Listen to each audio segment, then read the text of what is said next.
Cool. I press record so we can. We don't need to do that anymore, do we?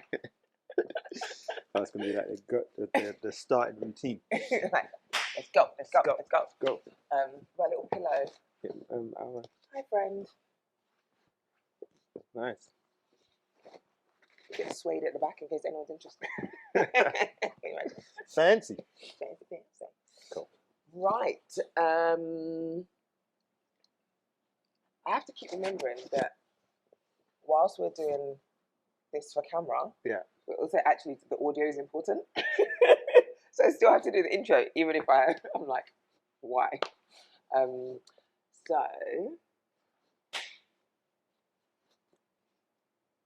hi guys, welcome back to the show. Hey. Welcome back to the Growing Through Life podcast, version 2.0. My name is Ramat and I'm Ezekiel. And Taiwo. I forget my surname, that's important, right? Surnames are important. We will do a whole session about how you introduce yourself. Yeah, 100. Because I was saying something today, it's important that whenever you introduce yourself, you let people know who you are fully. And that includes my surname. Yeah. I don't want you to think there's another Ramat. There aren't that many Ramats in the world. Well, there actually are, to be fair. There's actually way too many Ramats, and I'm not saying I'm the best, but I'm the best Ramat to Johnny. Play with chest. Why not? Best Ramat to Johnny. And so, now when I introduce myself generally, I try to say my full name. Hi, nice to meet you, Ramat to Johnny. That's nice. I think that works. But are there certain circles where people might... That's their business. Yeah, that's not my not business. Receive that. Why so formal? What's your okay? Yeah. But that's what you're saying. And that's what I'm saying. Okay. Yeah, like it's necessary. There's like some social situations which is just my name. Yeah. But yeah, cool. Anyway, Ramat Johnny, we're here. I'm gonna put my phone on silent because that would be useful. And we are talking mindset. Yeah, May. We're in May. We're talking mindset. And sorry, struggling to multitask and actually turn my phone on silent. Okay, done it. And we weren't able to catch up last week because I was in the thick of it with assignments. Right.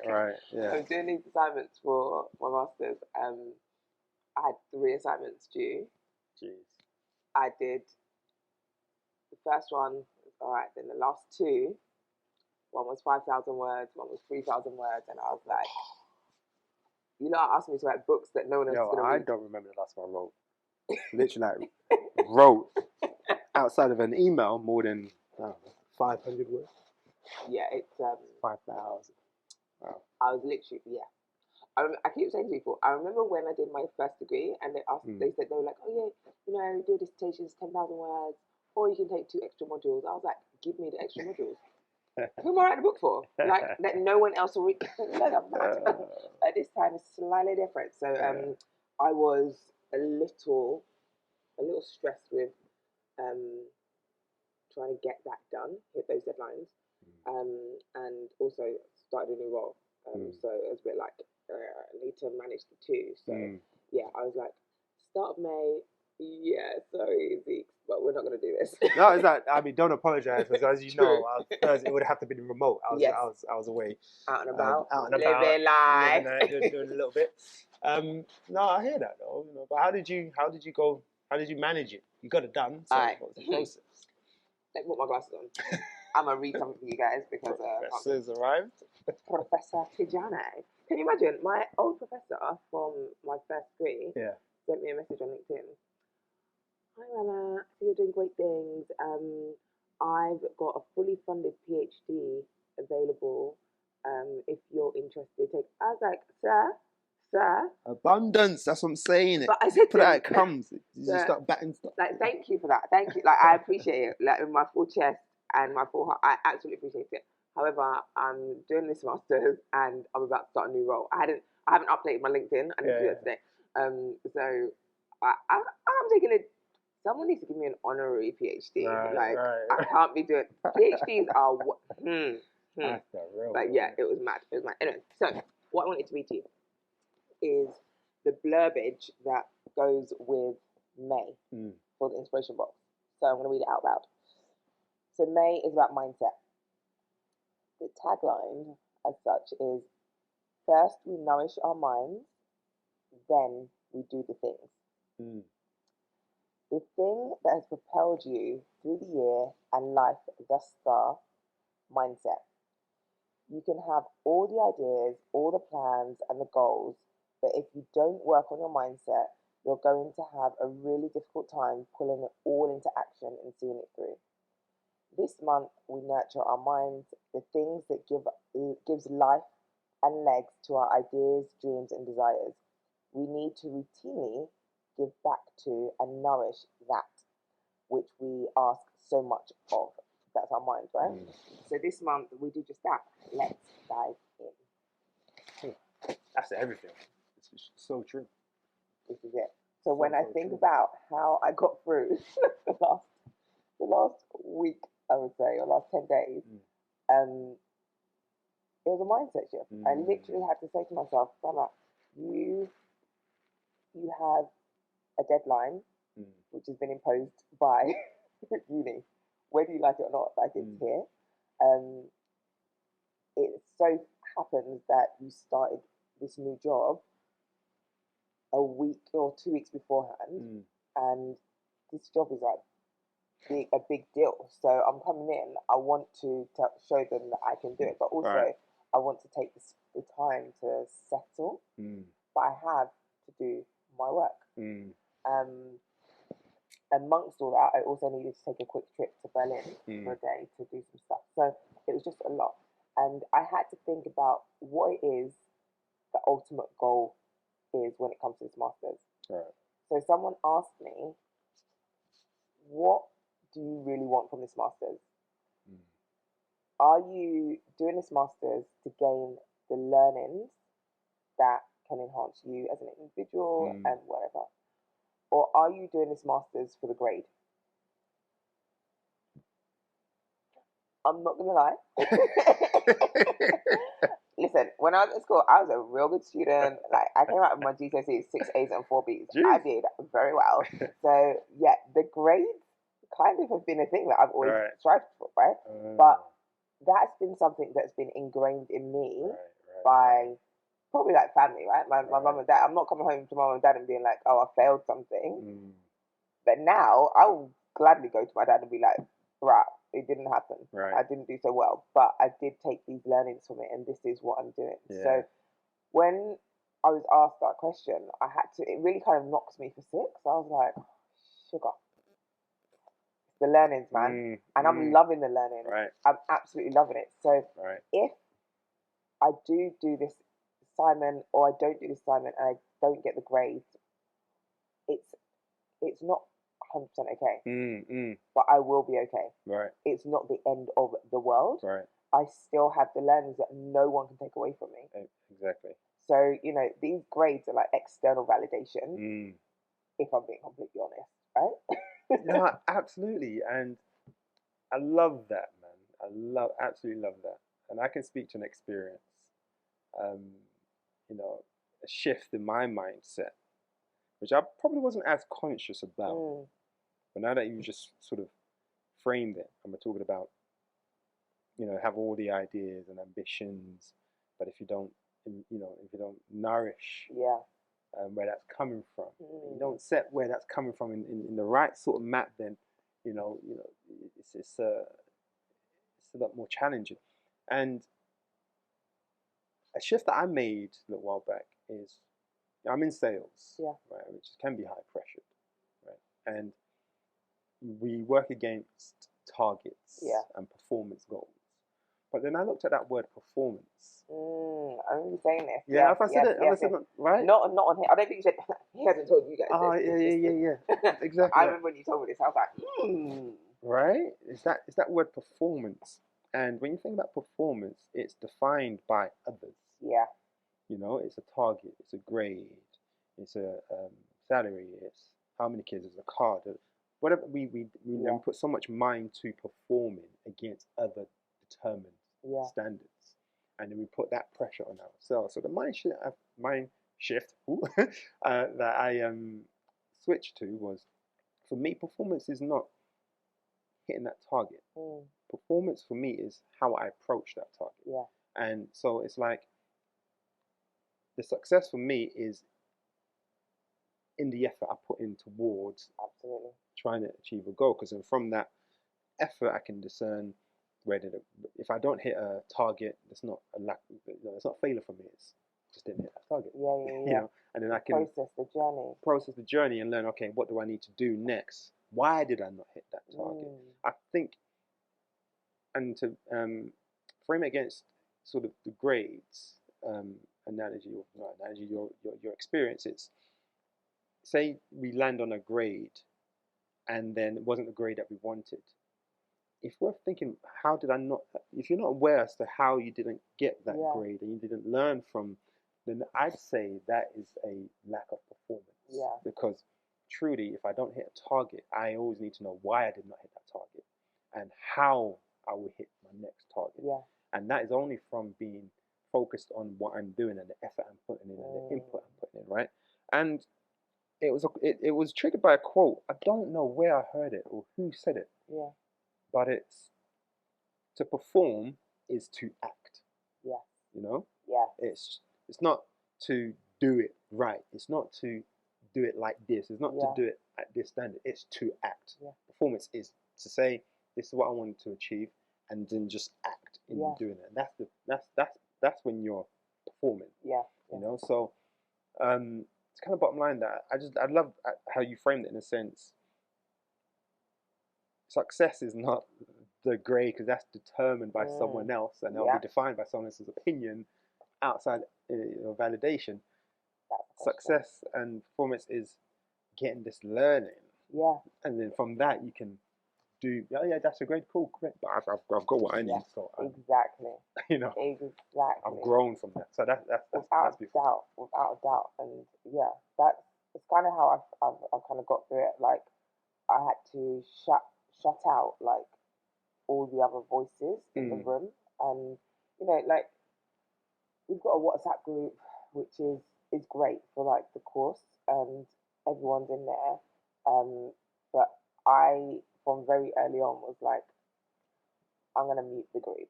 Right. To be fair, I mute any WhatsApp group. Like, people add me to groups, and I'm just like, you lot, first of all, need to ask me if I want to be in the group. I've got that setting as well. And I think then I will mute it. And when it asks you, do you mute it for an hour, 8 hours, forever, or a week, or forever? I'm like, forever. So it's muted anyway. But I would go into the group quite a bit. But over the last, say, 10 days, I've intentionally chosen not to go into the group, because I also don't want my mindset to be affected or shifted by other people's worries. And it's natural, like, people will worry, and not everyone will be able to shift their mind in the way that I am. So there will be people that are like, what do you mean you don't care about the grade? Like, you need a good grade, or the grade is it. And I'm like, yeah, but is it? Like, but is it? Like, and when I think about grades, I think about, you know, I did so well at secondary school. Like, I smashed it. I was an A-class student. Got like my 6 A's, my 4 B's, went to sixth form, went to a really good sixth form, and like halfway through the year, the 2 years of sixth form, I was involved in like a car incident, and it knocked me for 6. So I was like out. I think was it in our final year? It was in our final year. Like, it was like the November. It was actually on my dad's birthday. I remember it, because when I was I was hit by a car, basically. And we could go into that story another day. But when the teachers were like, oh, we need to call your parents, I was like, nah, you don't want to do that. It's my dad's birthday. And they were like, yeah, but we need to call your parents. I was like, you don't want to do that. Like, no. My dad doesn't remember. I was like, but how do you not remember? Like, it was your birthday. He was like, do you know how many birthdays I've had since? And I was like, whatever. But what happened was that I then was off school for about 3 months. Wow, okay. And I, being the firstborn, was like, I'm going back to school, I'm going to do this. And a few people were like, why don't you just take the rest of the year off and redo that year? Me. Redo. that I remember growing up, that word was like nah. I was like, you know, I'm mad. And like, I actually remember, like, there were a few people that didn't get the grades that they needed Yeah. at A level, and they redid their year, and I was like, your parents clearly are not like my parents. Yeah, right. And do you know, I don't think, like, if I'd chosen to redo them anyway, I don't think my parents would have had an issue. To be fair, they would have accepted that this is where we are. Yeah. But I grew up very much thinking like, bruh, you have a standard to set. So I didn't get the grades that I needed to get into the universities that I needed to get into. Right. I think I didn't get any. I got C's and D's for my A levels. Right. I was like gutted because I was so used to the idea of A's and B's. I had my standards, and so. But when I look back at it now with that kind of like hat on, is it about the grades or is it about the learnings? Like that period of time in my life, it was definitely like, I need the grades. I want to get into uni. I want to get into this. Right. Didn't get into any of the unis I went to, but had I gotten into the unis that I wanted to, would I be sitting here now? Would this have been my trajectory? Yeah. Would I have now like worked in some amazing places, done some amazing things? Or would it have been a completely different journey? I don't know, but I do know that I still was all right. And that is a great sort of call out again to what we discussed previously in an episode about gratitude. Yeah. Right? It's like things don't always go to plan, but we are where we are, we have what we have, we're doing what we're doing because of those moments that didn't work out. Yeah. Right? So I remember growing up, it was all about the measurements and what we now call KPIs, because that you know, it helped people segment, and so it was everything. I get it, and you know, I don't miss those days, and I can only imagine what the next gen are going through the current circumstance. But I, like you say, you know, that was a situation and circumstance that was out of your control. You know, again, reversed. If I could tell my young self what I, you know now then, it would be a focus on your mindset, because reality is I'm experiencing it every day in a sense that not every environment you go in will be for you, as in not every environment will be set up for your success. Yeah, that's the word. You know, and for all the right intent that is out there, all these I'm talking about organizations you go in and spaces you go in that have the right intent to set things up. But at the end of the day, it's people, it's humans. Yeah. So the environment is not always set up for you. And what I found is the way you thrive or aim to thrive or navigate is, it starts, like you said, how you nourishing your mindset, how you setting that up so that no matter what environment, what circumstance, how I respond, not react, how I respond is going to be, you know, determined by the work I've done in my mind, in my body, you know, that deep work. And I truly feel, and I love this overarching theme for the month, because I'm going to call it out. Not enough people, not enough of us do the deep work. And we put so much reliance on the external environment as other people, other situations, But my belief is, through doing that, you know, the mindset work and the deep work, is how do we aim to live above our circumstance always, so that we can always say, okay, that's peak. Yeah. However, my next move has to be this. Yeah. You know, rather than, wow, that's peak. No, we waste so much time and energy, but you still got your objective to achieve. You know, never let that go. So I think it's a big ask, right, when you're in it. But I think if you the pre-work, like that's why I feel that what you read at the top is so powerful, because the pre-work, the prevention is do that now, be aware of it, so that when you are deep in it, it may take a day, a week, a month, 2 months, 3 months, but you will. I believe you always come back to recognize actually, I've got the tools for this. I've told myself what I'm supposed to do, and then environments. Surround yourself with people that will remind you. I get it. I understand where you're coming from, but you've got the tools, and this is what you said you would do. Let's get you back to that therapy. Boom. That's the therapy. That's one way. Sing it from the skies. I'm telling you, it's so important. This week was, I think it's either this week or this month is mental health awareness. Mental health awareness week. This week, and yeah, like I was in the trenches with my assignment, so like I think I saw one or two things about it, but I like with anything that has like a month dedicated to it or a week dedicated to it, I'm always like, yeah, but this is people's reality. I am exactly the same. Like it's every, like, and I appreciate the time that like we're taking to focus on whatever it might be, but this is people's reality every single day. Right. It's like, you know, like when we have like a Black History Month, like we absolutely need it because we need to remind people that we need to celebrate the greatness of Black people. We also need to recognize some of the not even some, all of the challenges that we have had to go through to get to where we are. Right. But this is my lived experience every single day. Right. So when, you know, in the UK on October 31st, Black History Month finishes, or in the US, or, you know, wherever, I think US is in February, so February 28th or 29th, if it's a leap year, like, that's not where it ends for Black people in America. It still goes on. And it's the same with like this Mental Health Awareness Week. It's such an important thing. Like, I think it was maybe a year, or maybe it would have been 2 or 3 years ago actually. I did a post about Mental Health Awareness Week and the fact that I go to therapy, and like I'm pretty like, when I was saying to someone the other day, like my Instagram is it's a checkable, it's a, what's the word? It's kind of like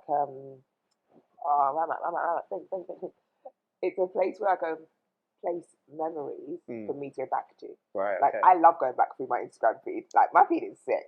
I love it. Like, I can, and it's a reminder for me of certain things, right?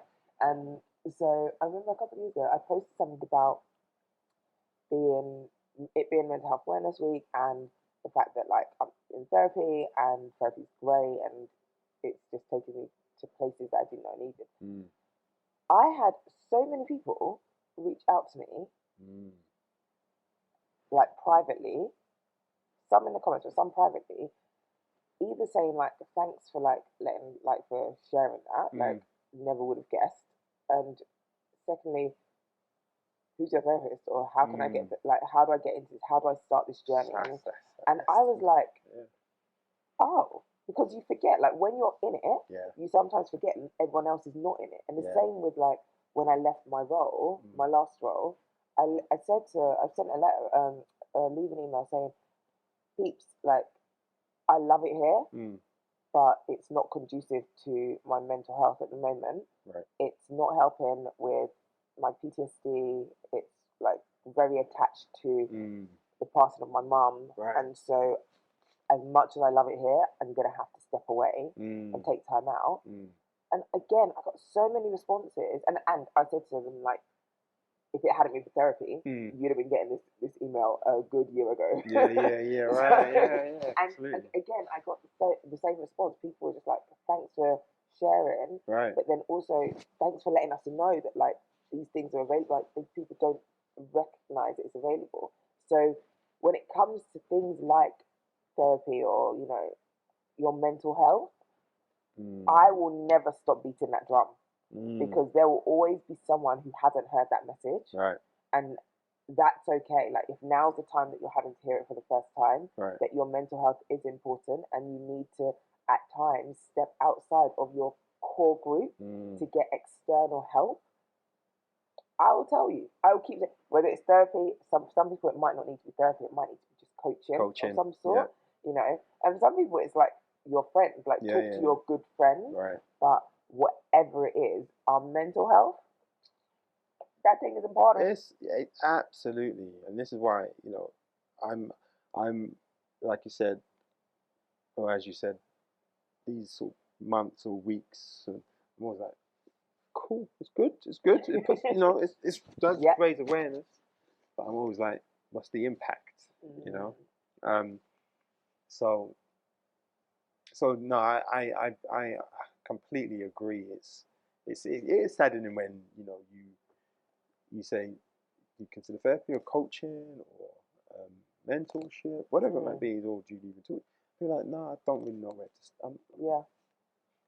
And is that how do we? Because the resources are there. You know, I meet so many people in the rooms that I'm in that are doing really good work. Do you know what I mean? You know, Black Minds Matter, Love Black Minds Better Matter. Help. Yeah. You know, I found my therapist.com. So there are a lot of people, and these are people who are really focused in the Black community. How do we socialize that more? There's still a stigma attached, isn't it? It's like, how do we have broader, more conversations so that people are aware that I've had therapy. Yeah. You know, you've had therapy. That's okay. I coach and I'm coached. Yeah.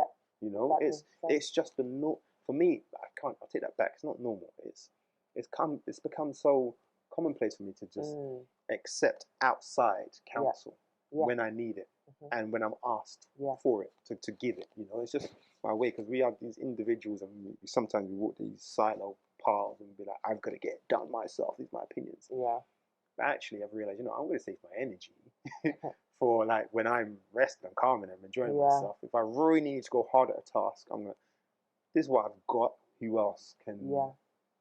How can we do that so that we can collectively achieve it? You know. So there's a means to, and maybe we're doing a disservice. Maybe there are a lot of conversations happening, but how do we get to a point where we feel like everyone knows? If I need a therapist, I'll go. If I need some coaching, I'll go. I think that the tides are changing, so it's becoming more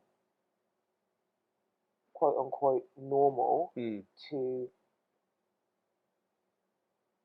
go for external help outside of your circle or outside of your family group. But I think, for a lot of us, we were socialized to believe that it's important to keep things to ourselves and keep things behind closed doors. And I think that comes from various cultures, to be fair. And it's funny because, it's not funny, but I'm like, what I'm studying, I was writing in one of my science assignments earlier in the week. There's a guy called, I think it's Gert Hofstadter, and he looked at the cultural dimensions of different countries. And in some countries, they are highly individualistic versus the opposite end of the spectrum where they're highly collectivist. And so when we look at that in terms of organizations, for example, the individualistic countries, people are more likely to just do things for themselves. Like they do things for themselves and their core group, but not necessarily as much for the team or as a collective. Whereas in the collectivist countries, it's very much like a team effort. Everyone sees that kind of like big fat, like everyone is the extended family, whether or not. And I think it's that piece where a lot of us, or a lot of the people that we know, might traditionally come from collectivist cultures, but we're here in like the UK or in the Western world where majority of the countries in the Western world are individualistic. We all do things for our own gain, and we keep things to ourselves, so we don't necessarily share. And so it's kind of, there's a stigma behind, if I am going to therapy, like if I was to tell my aunts I was going to therapy, they'd be like, what for? I remember telling them, my dad is an absolute joker. Like he is he's one of my best friends, and he's one of the best comedians that doesn't know that they're a comedian. When I said to him I was going to therapy at one point, he was like, what for? What's therapy? Who are you talking to? Come on, pay me to talk to me. Pay me the money to talk to me. I was like, that's not how it works. That is not how it works. I'm not just going to talk to someone. I can't pay you to talk to you. He's an accountant by trade, so he's all on the money. But it's that thing, like, I think, with all, like I said, been socialized, and not all of us, but a lot of us have been socialized, that, we can't tell people out yet. We can't, everything should be behind closed doors. We can't tell about, but as more and more of us are making it a norm to talk about the fact that we do go to therapy, or that we do get help, or we have a coach, or we have like our outside counsel, I think the more we talk about it, the easier it becomes for people to be like, oh, okay, cool, this is a thing. Like, I didn't know it was a thing. And I do think like the generation coming up behind us are so much more open to the idea of therapy and the idea of, asking for that. Do you know what? I love that. And I'm going to throw back to a panel talk that we did on We being Blackademic. Thank So you. I assume everybody knows Blackademic.com. Let's talk about Blackademic a little bit. What's Blackademic? Just a brief overview. Blackademic is an online platform where we are curating, combining, providing a broader representation of Black creators online. Not entertainment and sport like the mainstream pigeonholes us in. It's bigger than that. Bigger than that. Tech, it's sales, it's dentists, it's audio visual technicians, whatever. But Black people aren't in the plethora industry. So Blackademic.com is a platform whereby you can kind of skip the jungle of the internet, because when you're on the YouTube and you try to find Black content, you're going to get hit with the same thing. Blackademics are pulling that all together, so you can start your journey from there and then consume. So that's Blackademic.com. But we do these live talks and panels, and we did one on health and wellness in January, and we had Paul Otote from Herbie, which is a herbal tea drink. Yeah. And he said something on the panel that has sat with me ever since about the how and why, or maybe the reason or the cause as to why people don't speak out. And the fundamental thing is it's safety. Yeah. Right? Or was it Paul or was it Alex Reeds? They were both on the panel and they both agreed. And it's about safety.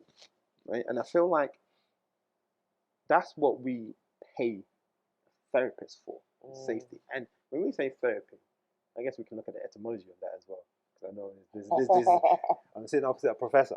I'm not a professor. But therapy can be anything, right? There's a practice of therapy. Yeah. Therapy can be anything. It could be you with a group of people where you know there's safety, and then you're talking. It could be a group. It could be a sport. It could be whatever it might be that here where I am. Yeah. I can be not okay, and I can express how I'm feeling, and knowing that I'm not. It's not going to go in. It's not going to get judged. And I think how we can provide that safety at scale in the communities and the spaces that we as people see needed is going to be focused. But to the next generation, one thing I love about them, and I see them and it inspires, that how much talent, it's scary, like scarily good. Yeah. How the next generation kind of support each other as a collective, as just as a culture of do you. Yeah. That do you. Yeah.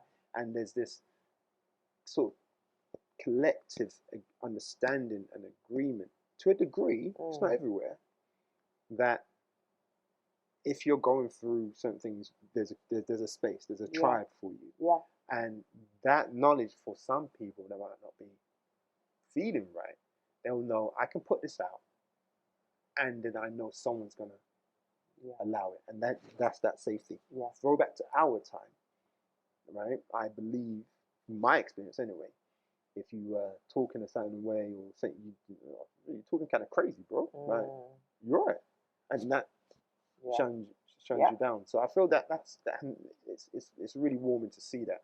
But I think on an acute level, one thing that Paul Otote did say was, amongst guys, we've got a way of talking but not talking. You can say a whole lot of mess without saying a whole lot of mess. We'll drop the banter, we'll say something, and then someone, we'll drop a cuss, else, and we're all laughing and laughing and laughing. And what he said was, there's got to be a point that when your guy is telling you something, and then someone makes a joke of it, you say, yo, no, this is serious. This is serious. Yeah. Let my guy talk.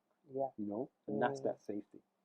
And as much as old as we get and as mature as we think we are, we will still, and I can only speak as a man, right? We still have this sort of boyish,